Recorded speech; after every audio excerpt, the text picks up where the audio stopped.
Okay, we are live. Let's see if you can hear me all.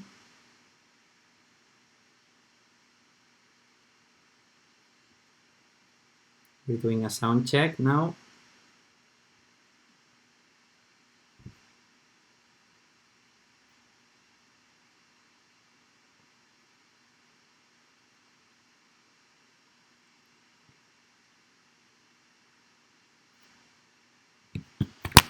Okay, we're doing another sound check. Are we live?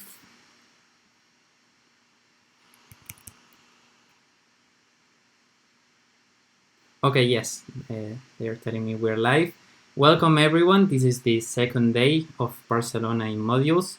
As you may already know, this week we're celebrating a series of presentations conducted by some of the amazing individuals that we have in this session. You will, of course, have the chance to meet them all during the session, but for now, we hope this series of videos bring you closer to them. And that being said, let me introduce to you the speakers of today's module, the jury team. Let's do a transition now to their faces. Hopefully now you're seeing their faces, and yes, I think they can hear you now. Rose? Aritz? Yeah? Yes.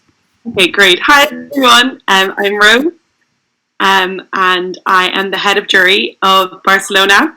I'm accompanied today by Mariam and Aritz, who are also here as members of the jury. Just a little bit of an introduction about myself. I'm, as I said, Rose. I'm from Ireland. I've been involved in EYP for 7 years now. So quite a long time, but still love it as much as ever. So it's great to be able to get back and go to sessions like this and help your development as much as we possibly can. So Mariam or Aritz, would you like to introduce yourselves?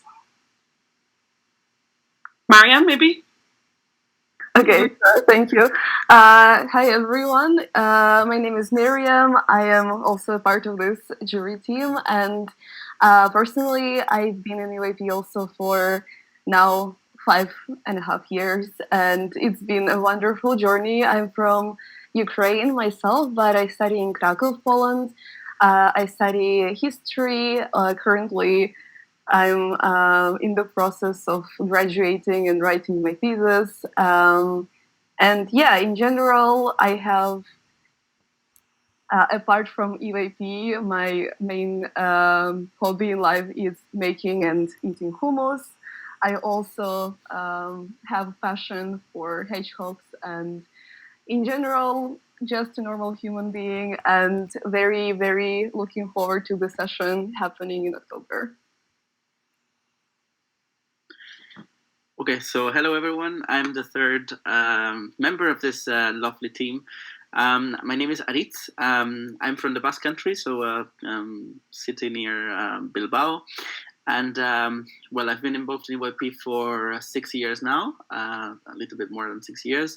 And after so many experiences here and abroad, it's very happy to come back to our national session. This time happening in Barcelona and a bit postponed, but it's fine. I'm very sure it's going to be a very nice event organized by people who I so much love and appreciate.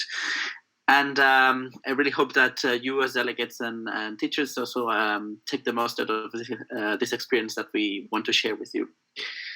Yeah. Perfect.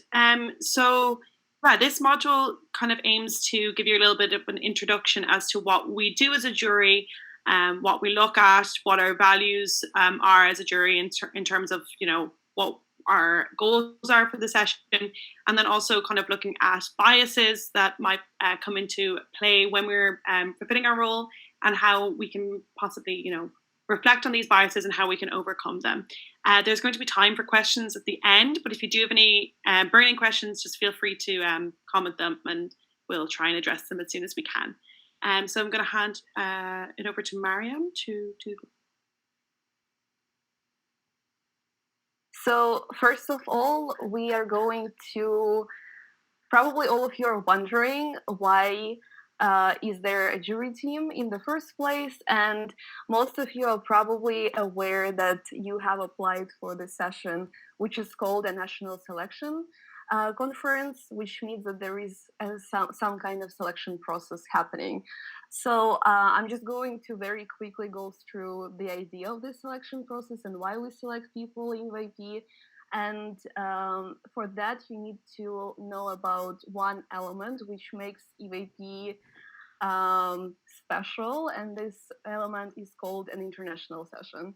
International sessions happen 3 times a year, and they are considered to be a flagship event which happens in the summer, usually in the fall and in the spring. And this international session gathers 300 participants from all over Europe, which basically consists of delegations from every national committee. So every country in Europe which has EVP network in it. And the reason why these sessions happen, there are lots of reasons, but primarily it's because EVP is a network which has this value and goal of spreading non-formal education and creating Europe full of educated, critical thinkers and active citizens.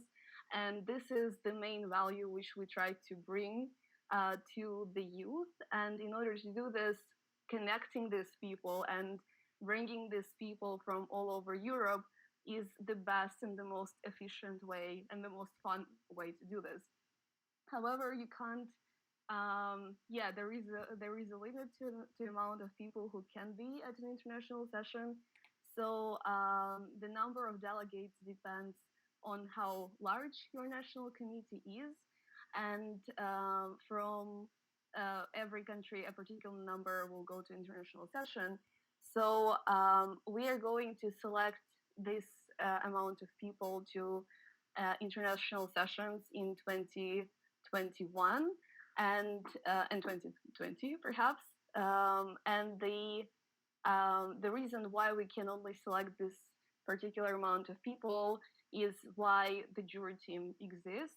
However, we are going to try to make sure that we choosing the people who are not, it's not like we're going to choose people who are the smartest or the most charismatic, but the people who are going to benefit the most from the environment which international session sets up. So international sessions are quite large of a project, and they last for 2 weeks. There are lots of people. It's a very international environment, and it could be very stressful, but it could also be very educational and a big opportunity. So finding people who will benefit and who will have the most fun in this particular set is crucial for you, the people who will be at the session, and also for the network to make sure that these goals that it has set will be accomplished. So we are going as a jury team try to find this kind of golden balance and try to find people who are going to benefit the most from the international session as a platform. And hopefully we will be able to do this, but in general, try not to think of this as a kind of competition where the best go to. It's honestly, there are so many factors which go into this selection process, and it depends a lot on the set of factors from the international session than yourself. That's pretty much it I want to say. Great, yeah. So that with that being in mind, what would we largely look at? So we would normally look at things such as Mariam said, like open-mindedness and flexibility. We'd also look at your ability to communicate with others and express yourself. We wouldn't necessarily look at like a level of English, but more so a level of communication. So if you're really willing to get your ideas across and want to communicate with others and are engaging in conversation, that's what we would look at. We would also look at teamwork, of course, and how well you relate to other people. We would look at academic engagement. We look at that both on your own topic and also on other topics in the General Assembly. If you're engaged in the discussions and you're contributing in a valuable way, then we would look at that. We look at target orientation, so that's bringing things towards a meaningful conclusion and going after your goals. We would look at that. And then we would also look at creativity, so looking at things outside the box. These are just some examples of things we would look at, but largely they're kind of the broader terms that we would address. So the next slide, please. Aritz, do you want to go?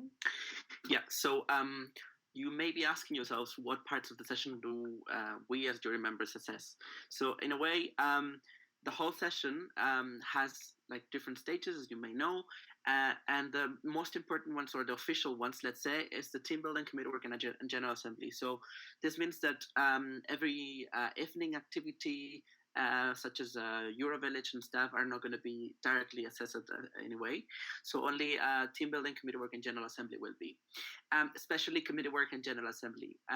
Team building is something that, of course, happens at the very beginning, and it mostly refers to the team dynamics and the involvement of every individual on the teamwork, as we said before, as Rose said before in the previous slide, and the ability and skills to interact with the rest of the members of your committee or the rest of the participants and so forth. So it's kind of a cross thing happening during all the session.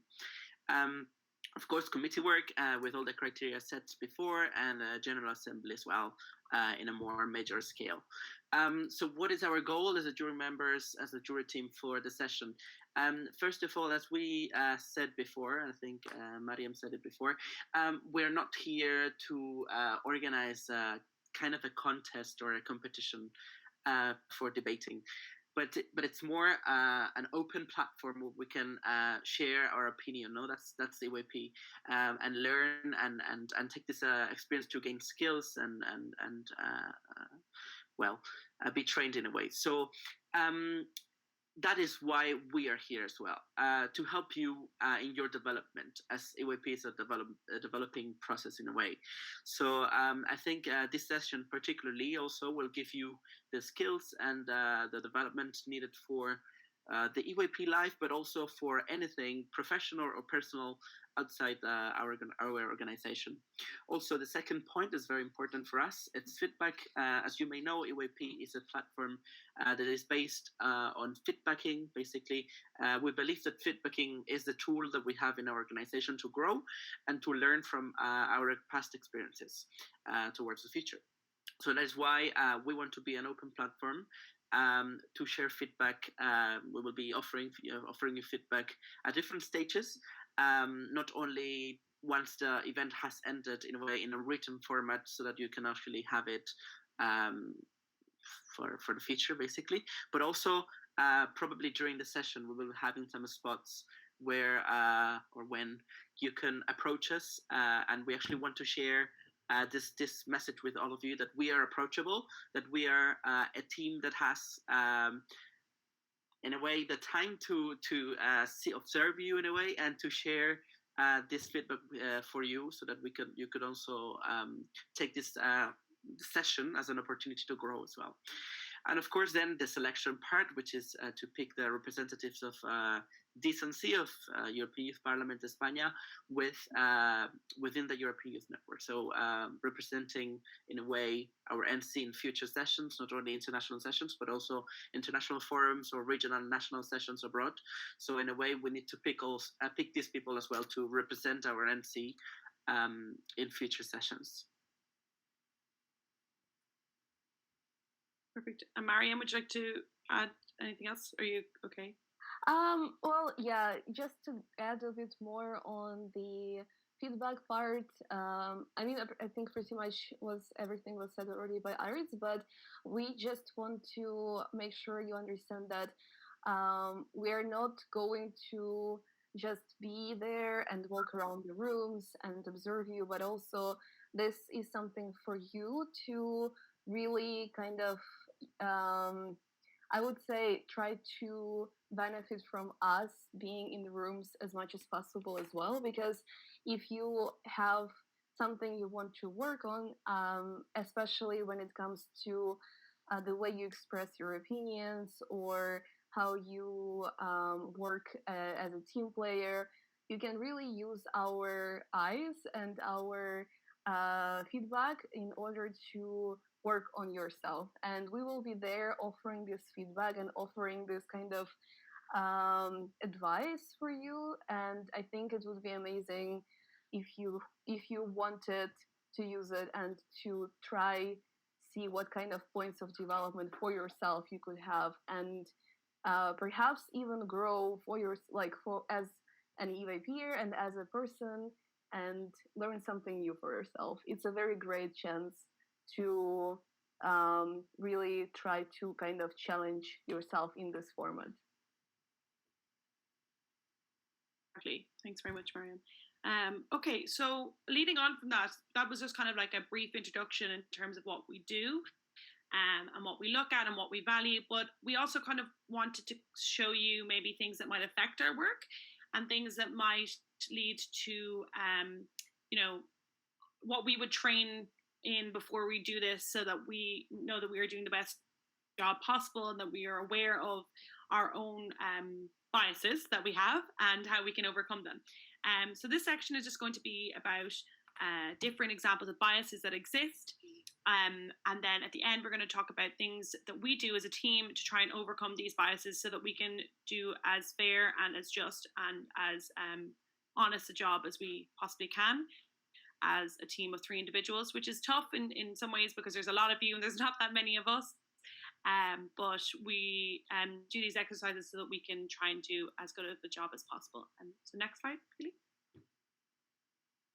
So what is a cognitive bias? Cognitive biases are, systematic errors in thinking. So basically they're areas in your thinking that you basically jump to a conclusion, or you think something based off previous information that you've gotten or an assumption that you have, and then basically instead of being logical and rational, you actually are simplifying flows of information that you observe, and then you go to hasty and faulty and even sometimes wrong judgments about people and things and scenarios. So this is really prevalent when you are a jury member, because obviously you're observing things all the time. But we want to do our best to acknowledge these biases, see how we can overcome them, and in that way do as good of a job as we can. If you have any questions about any of this, please just leave them in the comments and I'll try and address them. So does anyone know of a type of cognitive bias? You can leave it in the comments below, or Mariam or Aritz, if you have anything, you can give it either. I think you're muted. Oh. There's kind of a delay, so maybe they'll take time. That's what I was saying, yeah. Oh, is there a delay? Okay. Yeah, so it might take a bit of time too. Okay, I'll wait a few seconds. If anyone has any biases that they know, you can put them in the comments.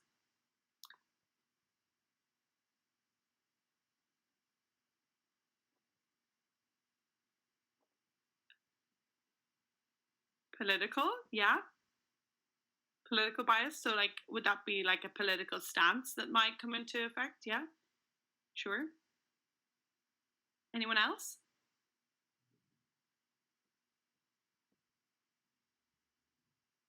Affectionate bias.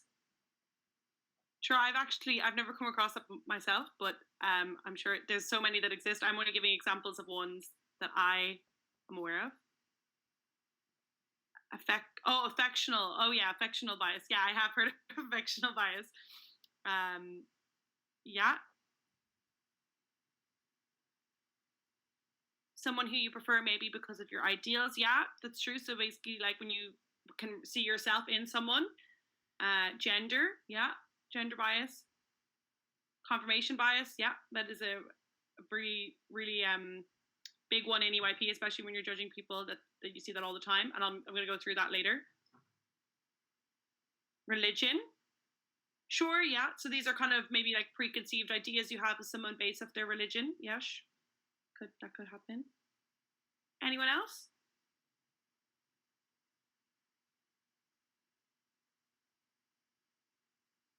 Ethnicity, yeah, similar.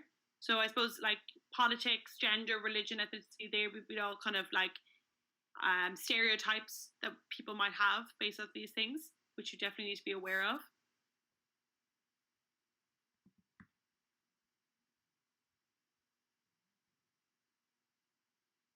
Okay, I'm going to go on to the first one then, which is actually the confirmation bias. So the confirmation bias refers to favoring information that conforms to your existing beliefs and discounting evidence that doesn't. So say, for example, if you go into a room and we see that, you know, that say with someone is, you know, working on a project, is doing mobility. Oh, that's interesting. Sorry, just look at the comments. If you go into a room and see someone is that you like someone, and you go into a room and you see something that you like, and then you go in again and you only see things that you like about that person and discount the stuff that you see that you don't like, because you just confirm the belief that you already have and reinforce that belief. So it's really important to be aware of this, because you could go into a room and things could change completely. But if you just stick to the same opinion and just stick to the information that confirms the opinion that you've already created, you won't get a full and whole picture of that person. You'll just be confirming the things that you liked or that you already acknowledge about that person. That also could be in a negative way, in that you could see something bad about someone and you just keep going in and only noticing that bad thing and not, you know, giving a full analysis of the individual as a whole, rather than just the thing that you thought was bad or good, or whatever way you appear to see it. We'll go on to the next one. Okay, so the Dunning-Kruger effect. So this is going to be a little bit clearer when I show you the graph in the next slide. But basically, the Dunning-Kruger effect is, can we go back? Yeah. The Dunning-Kruger effect is when people believe that they are smarter and more capable than they really are when they can't recognize their own incompetence, aka when confidence, experience don't match. So that's someone who basically talks a lot of talk but doesn't walk the walk. So they basically say that they know a lot about a subject, or that they're really confident about something, when really they don't know anything at all. So if we can go on to the next slide, that negative, we can look at that. Yeah, so what you can see this here, this is quite a good way of illustrating it, in that normally just after you know a little bit about a subject, a lot of people's confidence about how much they know about that topic skyrockets. And they're like, I know everything about this topic. I am an expert. I'm so confident. I could write a book about it. But actually, normally, that's not the case at all. And that they really don't know much, and they've only scratched the surface. But their confidence doesn't reflect that. And then as you dive more into a subject, or dive into a sphere of knowledge, normally your confidence drops, and then it builds again once you feel like you've really gotten a grasp on the subject. But it's really interesting to see that with committee work, in that at the start of it, a lot of people will see that you'll see that people are very confident about the task, but they might know that much. And then there's always a dip in the afternoon where people realize, oh, actually, this topic is more complicated than we thought it was. And then towards the end, you can see that confidence growing again when people really believe in the resolution and are more, assured of the knowledge that they have, that they've discussed with their peers. And you can see that Dunning-Kruger effect throughout committee work. But it's really important that we kind of recognize that maybe at the start, people might feel a little bit more confident in their abilities than they actually might be. So we always kind of give leeway to that, and want to make sure that we see the whole committee work day as much as we can, so we can see this come into play and see the actual knowledge grow, rather than just a spike in confidence at the start. So yeah, any questions about that or anything? If there is, just leave them. I can try and address them at the end, maybe, and just because it's a little bit behind. Next slide. Okay, so the availability heuristic, I can never say that word, apologies. But this refers to placing greater value on information that comes to your mind quickly. You give greater credence to this information and tend to overestimate the probability and likelihood of similar things happening in the future, especially common with news coverage. So basically, this is this will happen a lot when there's a lot of news headlines about the same thing over and over and over again. You give greater kind of importance to this information, and then tend to see this, give this more value when you're looking at the world in general and kind of how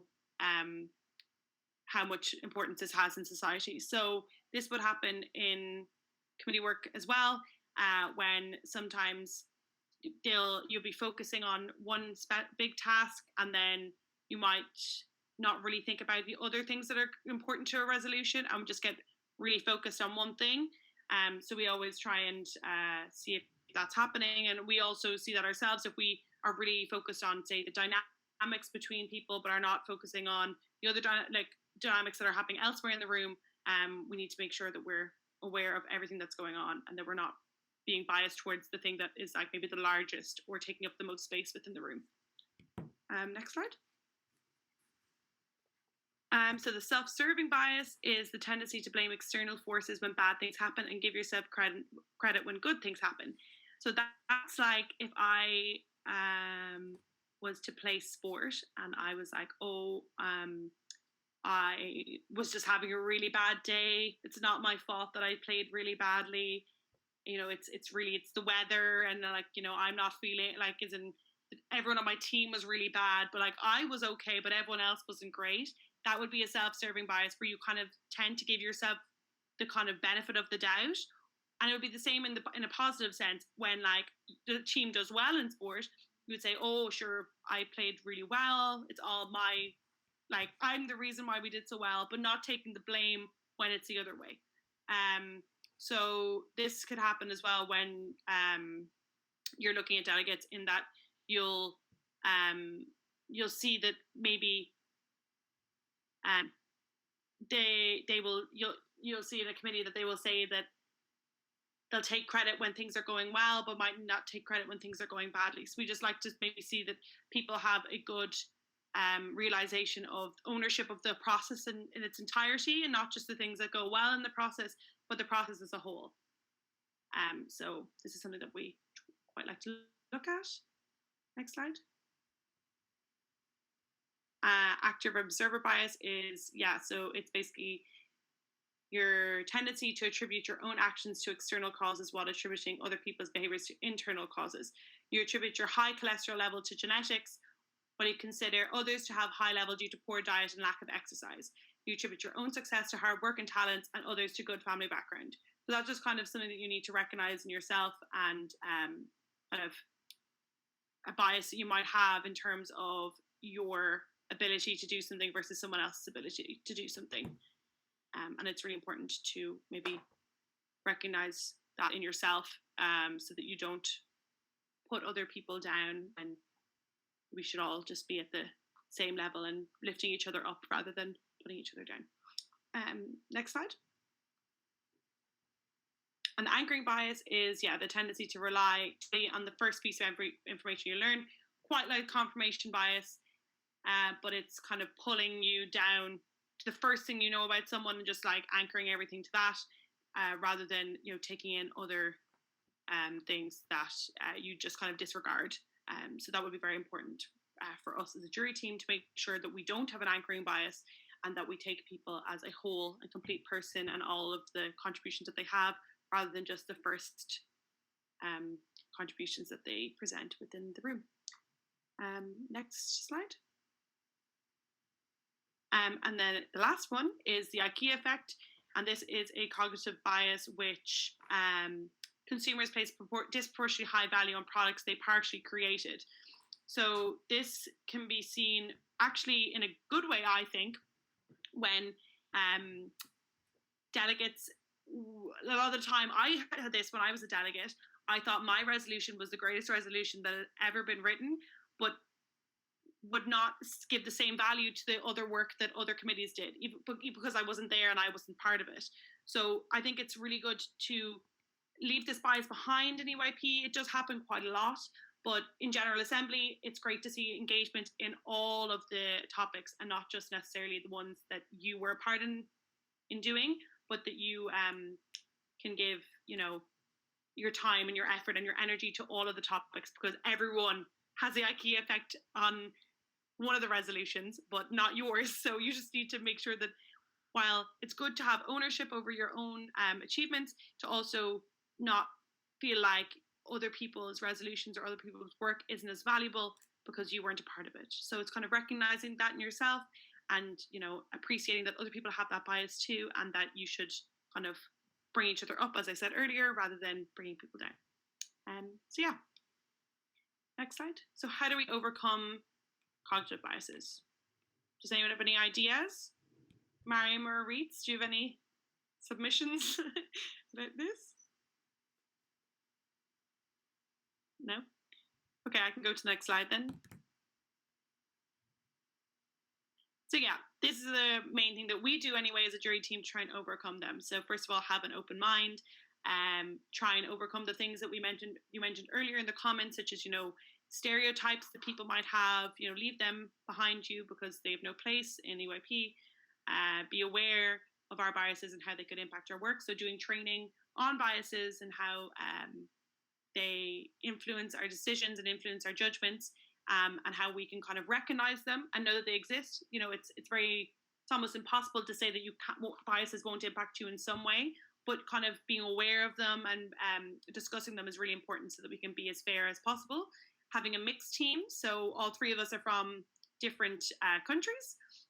We're all, two females, one male, similar age, but we couldn't help that. But that's okay. But from different backgrounds, different life experiences, and I think that's really important in a jury team. Visiting the committees as much as possible, so getting to see you guys as much as we can to ensure that we have a broad base of analysis. Using set criteria for the evaluation, so discussing beforehand what we're going to look at, and being very structured in our approach in terms of the criteria that we evaluate. And then finally, having pre-set weighting for the evaluation criteria. So if we decide that we're going to value something more than something else, knowing that and going into the session knowing what we're going to value and not changing this ad hoc when we think it suits a committee or suits a person, but really doing a analysis that's fair for everyone and that's, the same analysis that like each person gets is the same, and it's not, changing from person to person, because that would be an unfair approach. So yeah, next slide, Gilly. Okay, so then it's time for questions, if there is any, or about anything that we discussed. So while we wait for questions, I can make some observations. I just wrote down in a paper things that I would have loved to know in my national when I was a delegate that I didn't know. Sure. But now, thanks to your explanation, probably delegates will be aware of things like the fact that English is not assessed, and the thing that you are evaluating is the communication. And at the end of the day, accents are not bad. And many delegates, Spanish delegates, have really strong accents, and that shouldn't be something that they... Yeah. And then also I wrote that the Euro Village is not assessed, something that delegates quite forget about during the session and get so stressed during that event. And also that you are approachable people and that you can talk to the delegates, and that if they want, they can even talk to you. And I wanted to ask you, how can delegates approach you? And if they approach, can you offer them like tips on how they are doing and things like that? Yeah, so we would really encourage that as a team. Okay, there's a lot of questions there. I'm just going to go with the last question first. Yeah. In general, we would really encourage that. So we would like to be as present as possible during the session. So, during coffee breaks and lunches and dinners and kind of a downtime in the session, being around so that people can approach us and just come up and say, how am I getting on? Is there anything you think I should improve? We would like to take kind of more of a coaching style approach rather than just sorry, I just got distracted by a comment. Taking an approach where we are coaching you and helping you achieve your goals and achieving, personal development. So yes, of course, we would be available to, give feedback at any point, just on the spot. But we probably would have more of a structured day where we would like not day, but like a part of a day where you could come and get actual like feedback one-on-one from us, and also written feedback. Anything else? Accents and English, yeah. Like as I said, I don't think that's a thing for us. I would say we would look at how someone communicates. If you want to engage in a conversation, if you want to get involved in a conversation, that's way more important than having a perfect accent in English. I don't have a perfect accent in English, and I am a native speaker, so like it's really hard to know what is communication and what is language. But I think for us anyway, we would definitely be more on the communication side of things and looking at how they can engage with one another. And what, did I miss anything? No. The other things were just observations. I feel like now we have some questions that you can answer. Sure. What is the best part of living this session as part of the jury instead of a delegate? So what is the best part of being a jury? Ooh, that's a tough question. For me, I would say it's getting to know all the delegates. I think it's a unique role in that you get like very much a lot of hands-on time with the delegates and not just with the officials. I feel sometimes, when you're chairing or if you're a delegate, you're only within your committee, whereas we get to see every committee. We get to meet you all. We get to share ideas with you. We get to help you in your journey. And I would say that's my favorite part. Aritz or Mariam, if you have different. No, I think one of the best experiences is actually getting to know all the delegates and also kind of changing the perspective in a way. So having the opportunity to share what you feel with them, and about them as well, so that you can actually learn to. So it's kind of the other side of the coin in a way. Yeah. So we are living the same thing, but in a different perspective, and that's something I want to stress. I think it's not that we are over you, but we are living it in the same level, and we just give you feedback constantly. Yeah. And that's at least how I conceive the role of the delegate, of the jury. Sorry, jury member. Same, I would agree. I would say that the sessions where I had a chance to be a jury team member and I had a chance to actually have connection with delegates and provide feedback and have this kind of coaching sessions were the best experiences for me, because I feel like I really have appreciation of EVP as an organization, and I think that it has given me so much, and I want to make sure everyone at the session, all the delegates, understand how much they can grow from these resources that EVP gives to them. So being in this kind of position where I have a chance to talk to delegates and to really help them see what kind of challenges they go through and how they can develop and work on this potential points of development, I think that's so rewarding, and that's definitely the best part for me as well. Yeah. I think we all have very similar kind of attitudes towards it, which is good to see. Any other questions? Okay, so there's a question about what I would look for in a jury application, which is an interesting question. But I think I would largely look for someone who is open-minded and kind of shares the same approach to jurying, for me anyway, in that it's lifting delegates up rather than judging delegates. So kind of how we can be there as a support for you and how we can help your development rather than necessarily, I'm like really good at analyzing people. Like I would rather, if you were really good at feedbacking people, I'm really good at,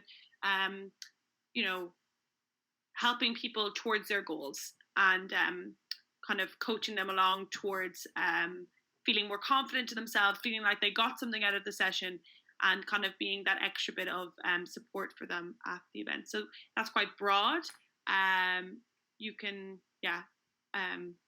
if you have any other questions, you can try and, my email, I think, is on the platform, so you can ask me there. But generally, that's what I would look for, is someone who's open-minded and wants to help others and support others, rather than necessarily be very take a more scrutinizing or judging approach. And then there's a question there about coaching sessions. Mariam, would you like to explain that a little bit more? I feel like you are... Sure, yeah. So when it comes to us saying that we could also have this slightly coaching approach to jurying, what we mean by this is we are providing you with a platform where you can come and ask us for particular things which you find challenging. So, for example, we could work on identifying what are the main strengths that you have and how you can use this strength to further push yourself, but also what kind of things you find difficult during the EYP session. So let's say you're in the committee work process and you're finding it really difficult to articulate or express your stand on some particular issue because you just find it difficult to get to the point. So we would ask you, for example, we would try to find out what do you think is the reason why you can't articulate this, or what is the reason why this idea is not being developed. And then we could work from that, and understanding the reason behind a particular, let's say, challenge is a very good step towards understanding how you can work on this challenge. And then we can also help you with observing how you are tackling this challenge throughout the session as well. So, for example, if you come to us during the first day and we are finding out about this particular challenge, then we can also feedback you throughout the next couple of days on how you are progressing on this challenge. So this is kind of what we mean by coaching. Of course, it's not the professional coaching that you get in the real life, but it's kind of an EVP style coaching that we can use and help you throughout the session. And it's been very effective in my experience so far. So hopefully for our team is to be there for you, to help you, and to help you grow both in the session and after the session, and to, as I said, be a support for you guys if you need anything, or you are feeling nervous about anything, or there's anything in particular you would like help with. As Mariam said, we would love to give you support on that. Is there any other questions from anyone? Or is that it for questions? We can wait another few minutes, or minute.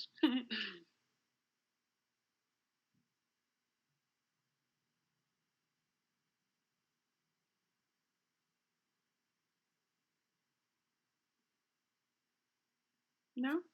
Okay. If we leave it there? If there are no more questions, in any case, if you are seeing this after the live has been done, you can always address the session and we will make sure to answer all the questions that you have. And before we finish this video call, I wanted to make some quick reminders about tomorrow's module, which is the Meet the Teachers Manager, and also learn about a really fantastic project that we have in EYP España called Understanding Europe. And this module will be at 5:30, and that's 1 hour before the one that we've had today. Oh, there's a question. Perfect.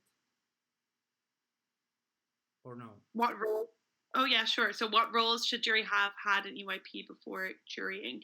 Okay, so as like from the three of us, we've been involved in the organization for quite a long time. I know myself, I've done everything but head organized. So I think having a wide variety of experience within EYP is important to be a jury member, because I feel like you then understand the whole point of EYP. You know, what makes a good EYPer, what makes someone a good representative of that NC, because you've fulfilled the roles within the network. So I would say, like, there's no necessarily like formula for becoming a jury member, but having experience in, you know, chairing, media, jurying, organizing, I think that's all valid to be a jury member. Once you have kind of a good grasp of what EYP means and what it takes, not what it takes, but what are the attributes of someone who would really add to the network, then that's what you would look for. So that is kind of what roles I think someone should fill. I don't know if either of you two have any other contributions on that. No, I think it's pretty much it. Okay. I think any role can actually make you conceive a bit the perspective of the organization and the educational meaning of the whole project that we want to develop and we want to share with you. So basically, I think once you have this perspective already clear, and also that you feel confident with that as well, with the role as well. Yeah, for sure. I think it's just having a good grasp on. Yeah, so it's not only the experience, but also that you feel ready for that as well. And if you feel like you understand what EYP as a concept is, or like, what people would benefit from being at international events of this session from your experiences, that's what I would say. Okay, Gilead, so you can. Yes. Yep. If we don't have any further questions, the only thing left to say is to thank you for this amazing module, Aritz, Rose, and Mariam. And also, if you enjoyed it, delegates, make sure to share it with your colleagues in the rest of your school, and also teachers. If you want, you can always share it and like it. And yeah, basically that's it. See you all tomorrow, and thank you for all. Thank you very much. Thank you for having us. See you at the session. Bye. Yes. Bye. Bye.